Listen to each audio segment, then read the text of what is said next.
انہیں دو دو کر کے اپنے آگے بھیجا۔ کیا کیا ان کو؟ پہلے مقرر کیا، پھر ان کو جہاں پر وہ خود جانے والا تھا ان کو دو دو کر کر وہاں پر کیا کیا؟ بھیجا۔ کیوں بھیج رہا تھا؟ کوئی بتا سکتا ہے؟ تاکہ کلام کی منادی ہو۔ بالکل۔ اور انہوں نے کیا کیا کہ دو دو کو وہاں پر بھیجا۔ اگر وہ اکیلا ہی کام کر سکتا تھا تو پھر وہ اکیلا ہی کرتا، اس نے کیوں اور آدمی مقرر کیے اور کیوں پھر دو دو کر کے ان کو بھیجا جہاں پر وہ خود جانے والا تھا؟ کیونکہ یسوع کے پاس جو قدرت ہے وہ ان کے پاس تو نہیں تھی، پھر بھی اس نے ان کو مقرر کیا اور ان کو کہا کہ دو دو کر کر جاؤ تاکہ کلام کی منادی ہو سکے۔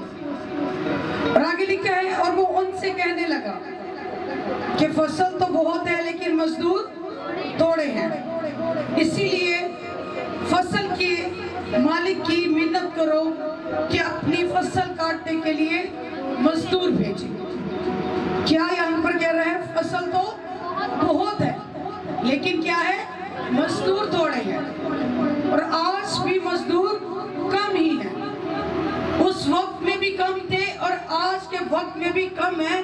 اور لوگ کیا کہتے ہیں کہ اننے پادری، ہر کارچ پادری، ایک چرچ چنے نے پادری نے، ایک اہل علاقہ چنے پادری ہے، لیکن کلام کیا بیان کرتا ہے کہ فصل بہت ہے۔ فصل کیا ہے؟